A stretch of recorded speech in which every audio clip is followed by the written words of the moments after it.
Welcome back to On the Table podcast. On the Table was inspired by conversations held over at Built Body Works. We've talked about business, successes, failures, life, and I wanted a platform for them to be able to share their stories with you.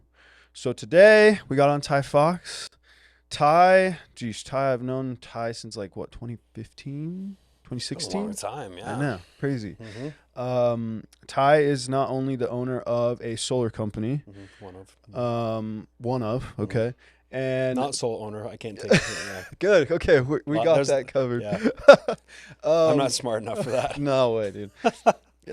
You've had quite a journey. I love it, and I like that. Part of your social media is your Finance Friday tips. Mm-hmm. Side note, it's Friday, so we're going to get a live tip today. Okay. Yeah. Come up with something. Yeah, for real.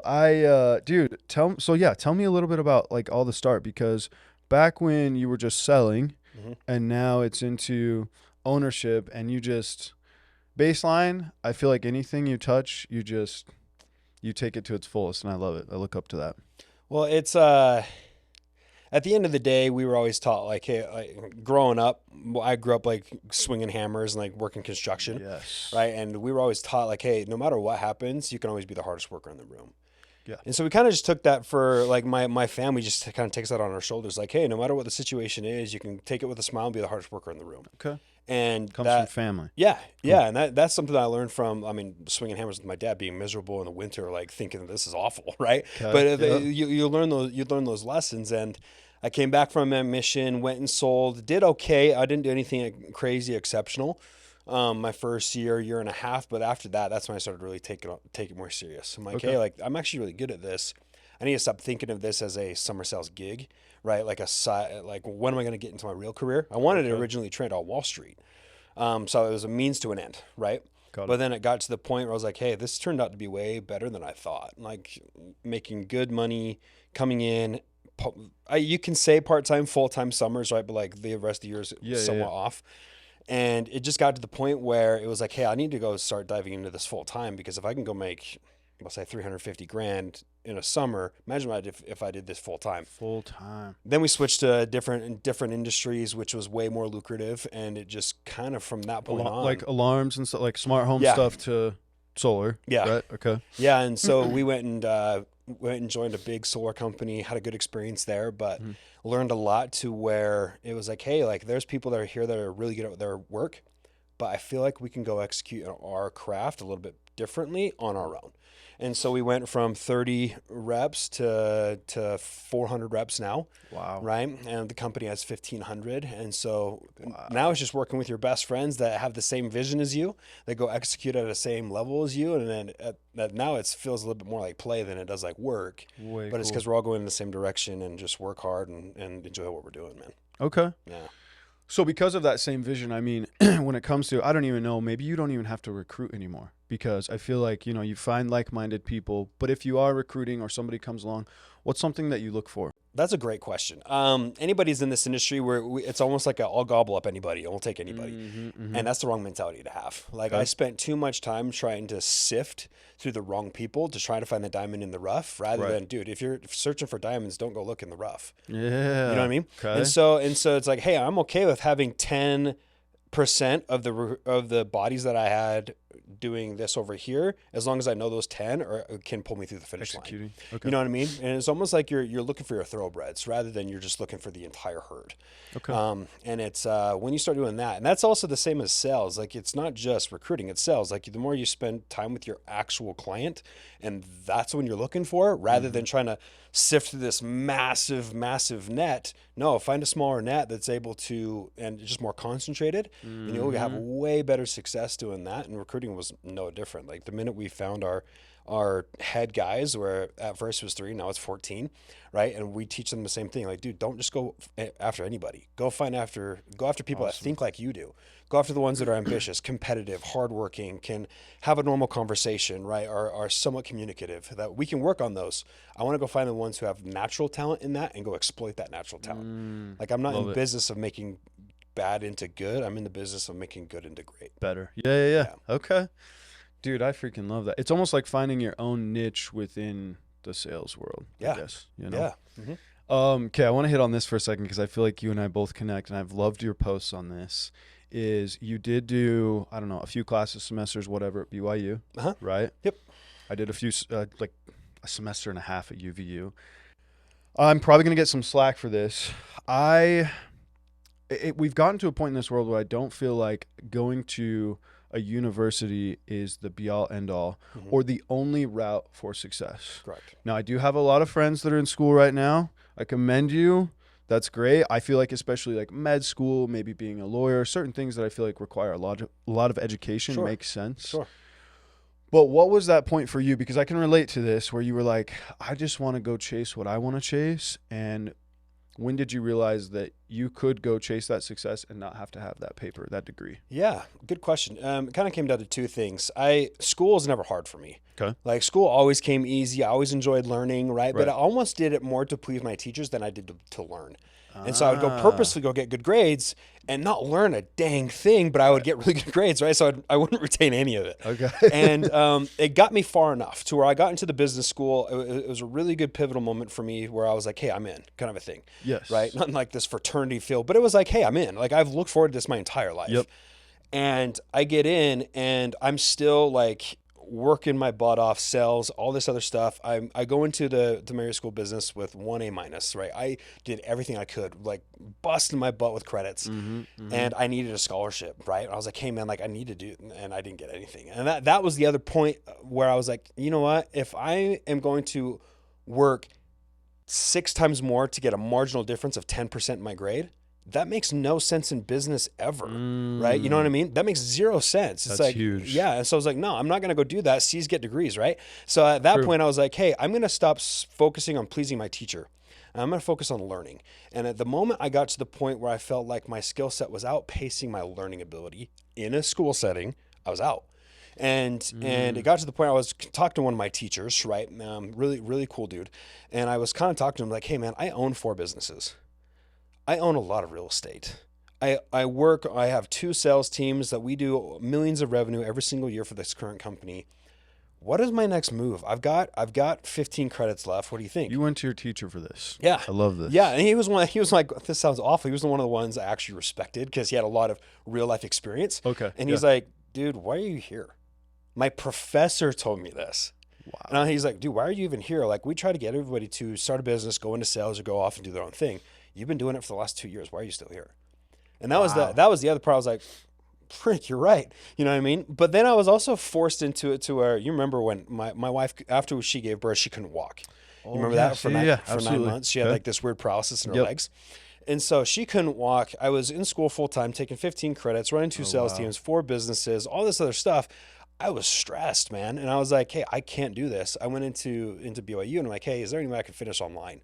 And they basically told me no. And I was like, at that point, I'm like, hey, you know, I'm going to be the most proud, hypocritical cougar you guys have ever met. You know what I mean? But at that point, I kind of made the pivot. I'm like, hey, this really, it was the nail in the coffin. Where I was like, hey, I've been debating on dropping out because it probably makes more sense to do so. And that was the drop in the bucket. I was like, yep, this is the right move. Amazing. I just have to relate because very similarly, I was sitting in classes. I always knew what I wanted to do. I think that there's a piece to that in the athletic realm or sports medicine realm.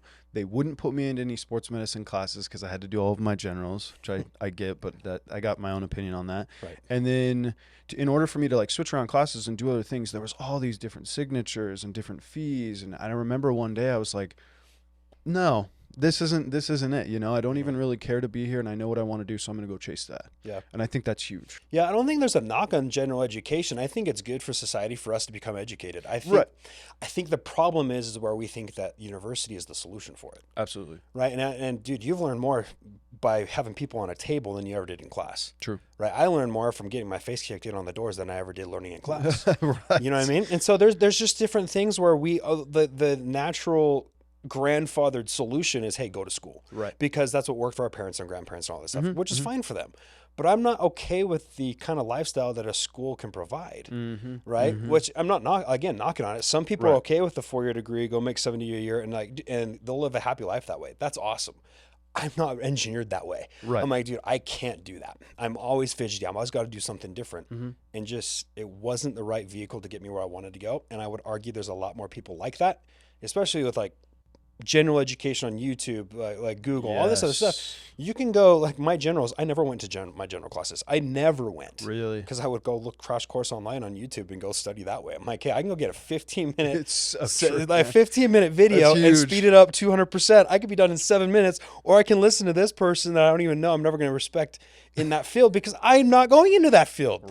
Right. And so I'm like, nah, it's not for me. So I learned how to hack one thing that school did teach me is I learned how I learned best. It's like, dude, I learned quick. I learned kinesthetic. I learned hands-on rather than in a book. You know what I mean? Yep. And so it's not a one solution fits all. In today's society, we want a one solution fits all thing, and it doesn't work that way. Life doesn't work that way. I don't know if it's a convenience thing or what, but I think hitting on that exactly, everybody learns differently. So in relation to success, how do you define success? Because like you just said, and again, not knocking at this, somebody might be okay with their degree and where they head and what happens with that degree, and others want to chase the next level. How do you define success and what it means for you to, I don't know, keep chasing or not? My definition is going to be very different. I think it's a pretty subjective thing, but totally for me, and I think it depends on your role too. Like when I was selling, it's like my success depends on do I make good money this year so I can go take care of everything else. Now it's, hey, do my managers have enough money coming in to where they can go take care of them? Like when I was just selling, it was like, hey, I've got my mouth and my wife's mouth to feed. You know what I mean? Right. And my kid. Now we have 1,400 people we have to go feed. That's a very different focus of success. So I think it transcends over time depending on what you're doing. Now it's like, hey, are we pivoting our position myself, like my personal success? Am I better a year from now than I am now? Right? Am I better a month from now than I am now? What are my inputs that I'm putting in now to give me a better outcome for what I want to go to achieve? Right? Okay. Like one of my best friends is one of those dudes. He works for Microsoft. He's comfortable in his position. He's literally one of my best friends. We talk all the time, and I would never knock on his lifestyle because that's what he's cool with. He's like, absolutely. Dude, I'm cool with the older truck and the home and spending my time with my kids, and that's success to him, and that's awesome. I'm so happy he's found it. That's not success to me. So my definition of success is, am I feeling like am I empowering others to go do good rather than just like, hey, like I love my wife, I love my kids. And that is incredibly empowering to me to see them succeed or whatever it is, right? Or like be with them. But I feel like there's just an innate thing with me. It's like, nah, man, I gotta make a bigger dent in other ways too. Okay. And that's my success. Like, hey, what's the dents you're making? Are they going in the right direction? Got it. I love that.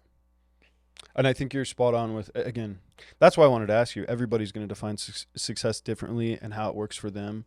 Going back to just the general piece of, I mean, you being an entrepreneur, and I don't know if, again, chasing the next level and constantly putting a dent in people's lives or however that is, where did it start? And you mentioned kind of family, but wanting to always chase and grind. Because you're right. You just said it. You're always doing something. You always got to try something else. Like, where does that come in, you know? I think a part of it came as like a superiority complex of growing up in my household, right? So Are you the oldest? I'm the oldest. I'm the oldest. So you get it, right? There's a little bit of a natural tendency there. Yeah. But I remember growing up and I saw how hard my dad worked, right? He grew up on a farm, then went into owning his own company. And he was a 4 a.m. till 9 o'clock at night, no excuse mentality, right? Okay. Hey, you got to put food on the table. And he slaved away for us, man. And I saw how often he was gone. Okay. And I don't necessarily knock on that because that's the sacrifice he had to make at that time. But I was like, dude, I'm never going to live that lifestyle. So I think that was like the innate thing that made me think like, hey, I need to go figure out a way to have this thing run on its own. Right? Smart. Because a business doesn't define whether you're the successful businessman. It's can you step away and have that thing still run? Then you're a successful businessman.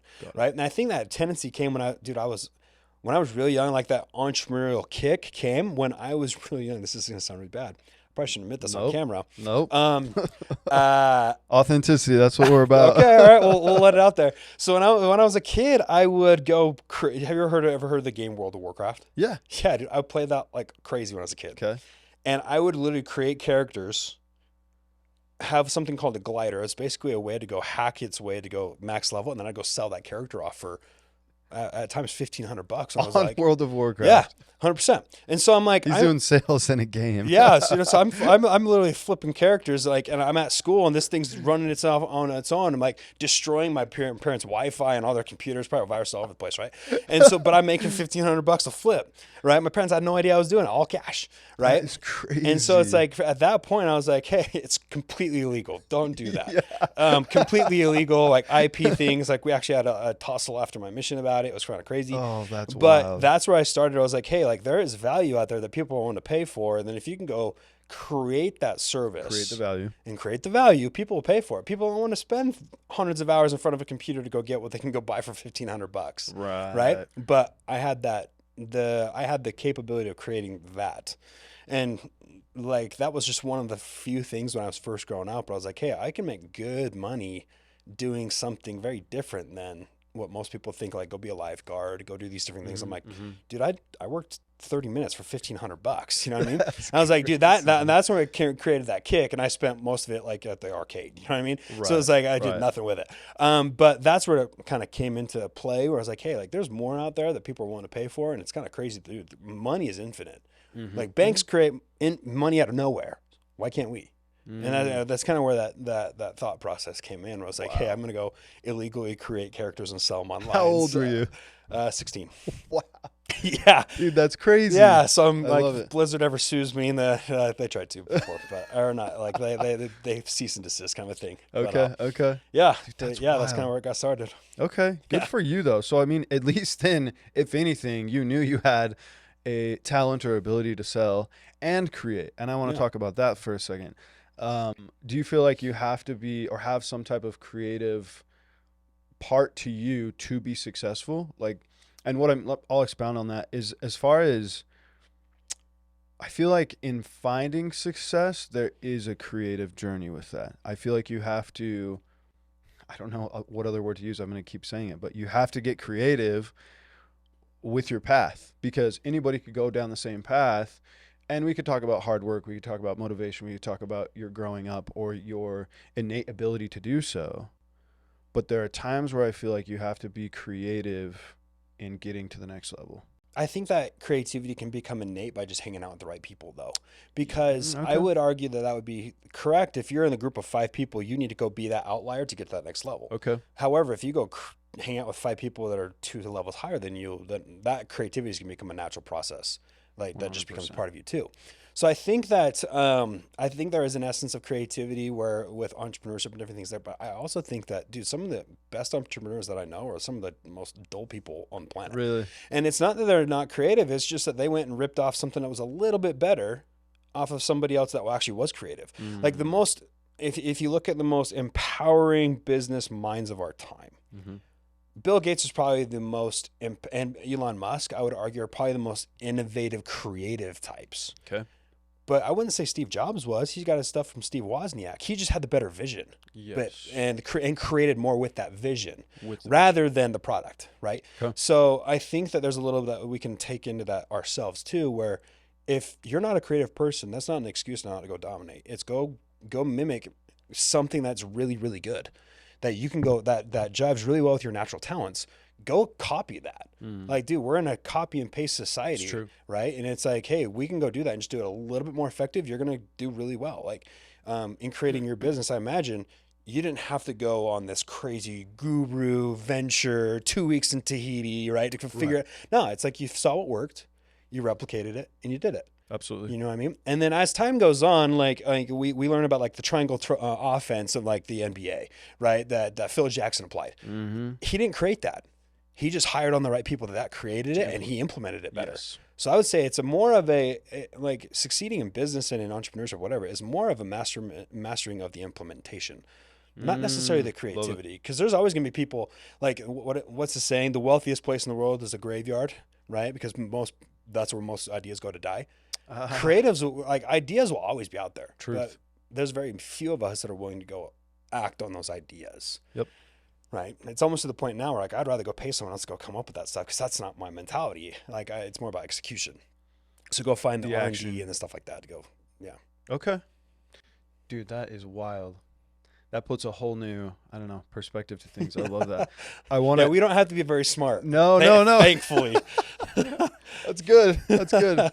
And I do like your whole like copy and pasting. Really funny. I just thought of something. I remember growing up when you'd have a sibling that would copy you and it just drove you wild. Mm-hmm. My dad one time was like, "Who do you look up to?" Let's just use Michael Jordan, whatever. He's like, "You're trying to copy what he does. You look up to what he does. Your siblings are doing no different, right?" Mm-hmm. And in the world of business and creativity, it's true. We all see something that works. We want to chase success, and you still, at the end of the day, I feel like put your personality to it, your creativity, and the people you surround yourself with to implement it. And I think that's your trademark, right? Because people will look at you, they're like, dude, look what they created. I copy and pasted most of it. And then I just had my own little personality to it. It's just here and there. And there are things that I did better than the original owner or creator just because of my talents are different than theirs. Right. And then it makes it look like you did it. When in reality, it's not that complicated, man. Right. And it's just, hey, like, is your implementation a little bit better than the next guy? And are you surrounding yourself with the right people? Like I said, elevating your group that you're hanging out with, it's a natural part of the progression. And if you do that, then again, like the implementation, the creativity, all that stuff is somewhat of a byproduct.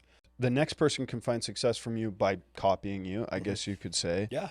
And I hope they do. Right. It's like, dude, like at one point there's a lot of narcissistic business people out there. They're like, it's my way or the highway. It's like, no, man, I want people following me to go find what I did and find what I did wrong and go adapt faster than I did. Make it better. Yeah, and dude, go learn from my mistakes. I'm trying to learn from their mistakes, so I'm going to go succeed faster than they did, right? They spent 2 years doing the wrong thing. I'm not going to go do the wrong thing, but I'm going to go spend 2 years doing the wrong thing somewhere else. So I hope that hopefully as time goes on, we're inspiring business leaders and entrepreneurs everywhere to think like, hey, like I'm not going to go make that mistake.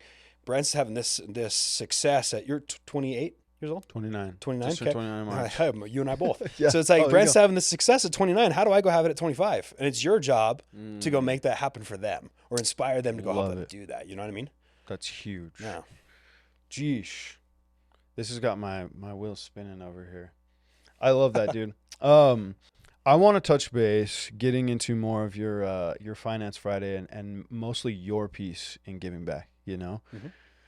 Today, what would you say is your number one piece of advice for financial wealth? Let's go with financial wealth. Not even just success, joy, happiness, whatever, financial wealth. I think it's a series of steps, right? Because like fitness and these other things, it's like, dude, I don't need to become a massage therapist to take care of everything. I have you for that, right? But there are things that everybody is going to have to deal with at one point or another. Health is one. Finances is an inevitable thing that everyone has to deal with, right? Regardless of what economic, race, sex, whatever it is, everyone's got to deal with that. Yep. So that's something I would say. It's like, hey, if you're going to have to inevitably face something like health, fitness, or finances or stuff like that, it will pay dividends to go spend some time learning about those things. Yes. So the first thing I would recommend is find a way to double your income, regardless of whatever it is. You can make 15 grand a year, 150 grand a year, 1.5 million a year. Find a way to double it. Okay. When you do that, obviously life's just going to get way different at that point, right? But still maintain your same living standards. Okay. Right. So you're not, usually there's like a lifestyle creep that happens, right? And at one point that's okay. Not right now, not in the first 5 years of building wealth. Double your income, maintain your same living standards, use that difference, right? So let's say you're making 50 grand a year. Now you're making 100 grand. Okay. Live like you're still making 50 and use that extra 50 and go invest it in assets that will pay you every single month. So that way, it doesn't matter if you have a client on a table. It doesn't matter if you're in school. It doesn't matter if you're at your kid's soccer game or if you're in the emergency room. You've got other things that are paying you outside of the 50 grand or now the 100 grand that you're earning, right? And as you go and then just rinse and repeat that as many times as you can throughout your life. So now it's like, hey, I went from 50 grand to 200 grand. Now I need to go from 100 grand to 200 grand. While living a 100 grand lifestyle, and then go invest that difference of that extra 100 grand into assets again. Where the fun thing is those assets accumulate and build up, and then rinse and repeat, right? So that way it's like, hey, now I'm making 200 grand. Now how do I go make 400 grand? And maintain that 200 grand lifestyle. Like again, the creep will happen naturally, and that's not a problem. It's when it outpaces all the earnings that you're making, right? And so that would be my biggest recommendation: is double your income as often as possible. Right? Like just rinse and repeat that as much as possible. Maintain your same living standards, and then use that difference and invest it in assets. My favorite's real estate. that pays you every single month. So that way there's just a different, you can perform on a very different level in your active income, like your career, when you don't have to worry about the money coming in. Okay. Like that's because of the assets that you've invested in, and hey, like this is taking care of my base.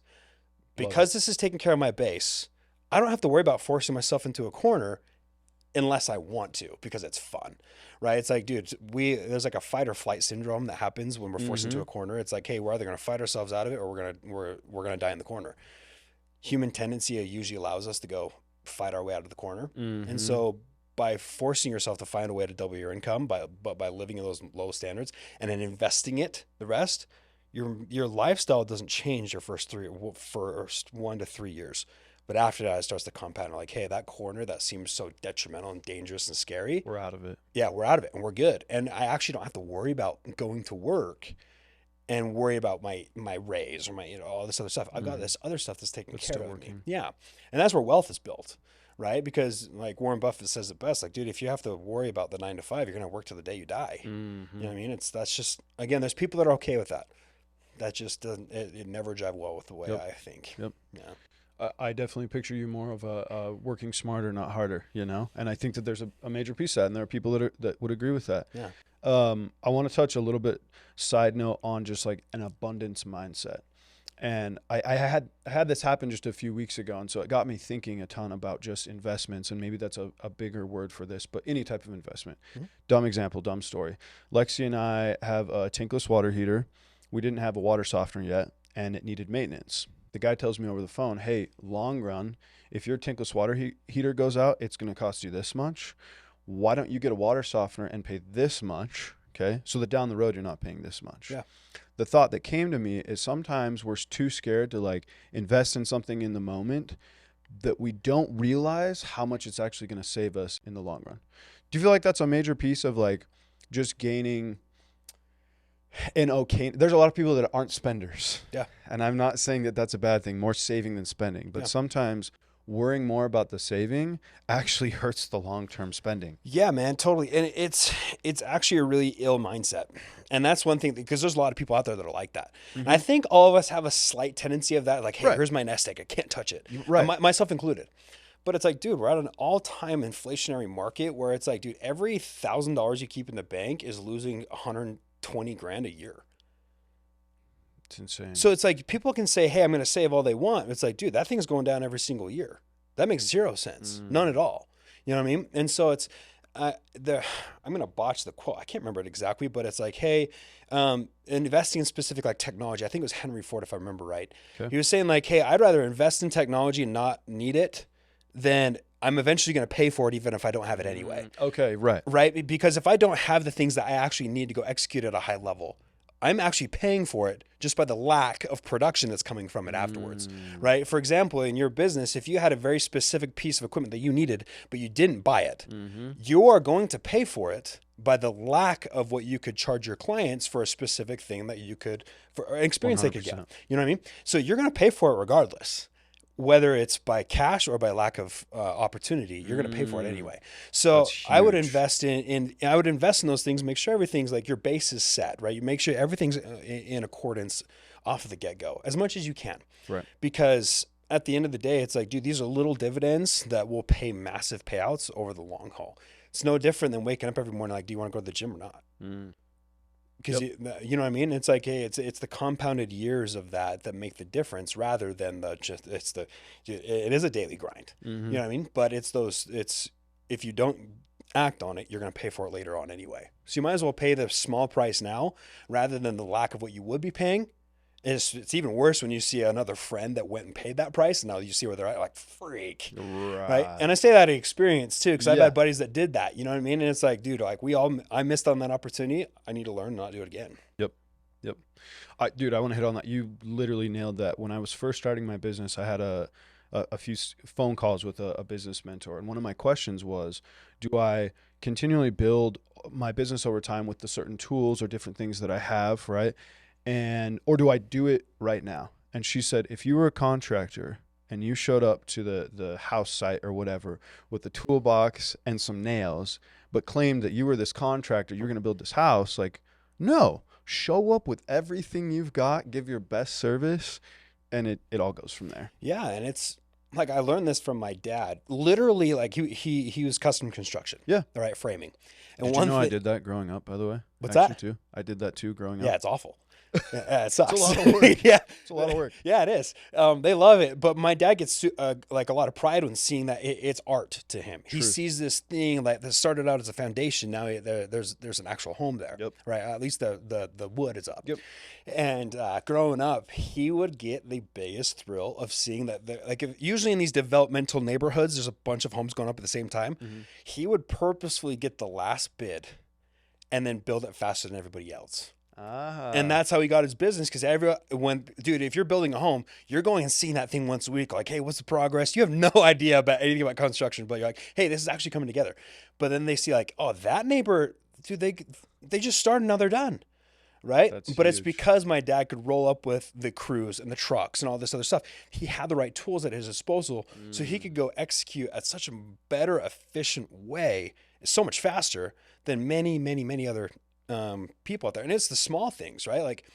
Like at the end, like he would have my brother, my like child labor laws, right, coming into play. He would have us go clean up the job sites after every day. Okay. And I'm like, Dad, why are we cleaning up the job sites? Because you're just gonna get it dirty tomorrow again. It's even gonna get worse. Why? Why am I sweeping the dust and all this stuff? Like, dude, it's going to get worse in 8 hours from now. Why am I here? This is awful. I'm rinsing, repeating. I'm on a hamster wheel. This does nothing. Yep. And he taught me. He's like, the funny thing is the homeowners always come after we leave.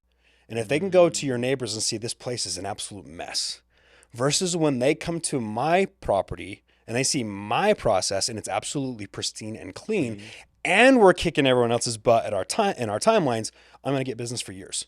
And that was his strategy. Simple, right? He cleaned up and built it fast. Yep.